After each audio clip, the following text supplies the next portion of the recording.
Mais uma reflexão, mais um tempo para repensarmos nossas vidas diante de nosso Deus. Jesus falou sobre o que iria acontecer, mas os discípulos não ouviram, ou seja, não se atentaram às palavras que ele havia proferido. E nós precisamos entender que nós podemos viver a mesma situação nos nossos dias. Ouvirmos e não entendermos o que está sendo nos falado ou não nos atentarmos ao que está sendo nos dito.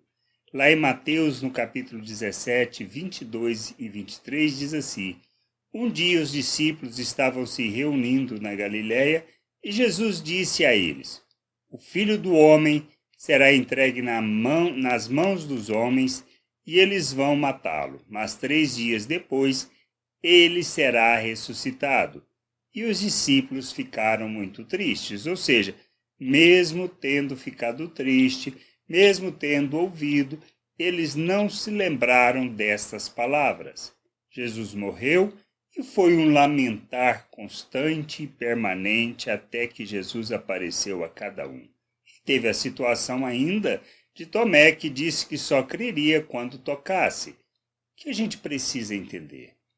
Que na realidade nós enfrentamos e passamos pela mesma situação em nossos dias. Lemos as Escrituras, ouvimos palavras acerca das Escrituras, ensinos que traduzem as Escrituras, mas nós não atentamos ao que está sendo nos dito, ou seja, nós não ligamos na nossa vida prática aquilo que a gente tem ouvido. E precisamos entender que nós precisamos fazer isso.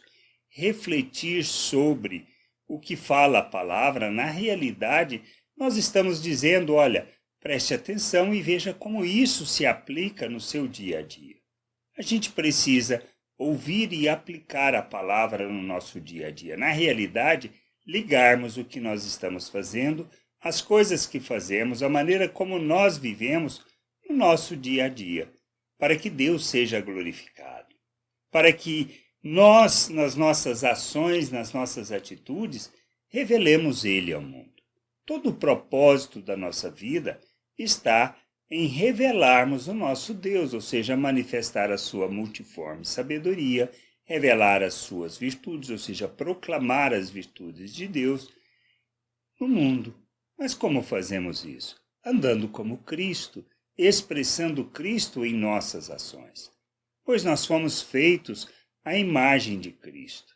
Fomos feito uma nova criatura, recebemos um novo coração, não só para guardar a lei, ou seja, os mandamentos, a vontade de Deus, o querer de Deus, mas para que nós vivêssemos na prática, pois Ele nos capacitou para isso. Mas nós precisamos fazer uma jornada de amadurecimento, ou seja, um processo didático de aprendizagem, do repetir as ações. Nós precisamos entender por que devemos fazer as coisas e vivermos segundo aquilo que fala as Escrituras, fazendo, mesmo sem entendimento no momento, mas à medida que nós vamos crescendo, amadurecendo, nós iremos entender a razão daquilo, o propósito daquilo, pois nós só temos uma razão do nosso viver: revelarmos o reino de Deus neste mundo, fazer a vontade de Deus cumprida aqui na terra, que a gente possa entender, compreender e nos sujeitarmos à vontade de nosso Deus. Graça e paz sobre a tua vida. Amém.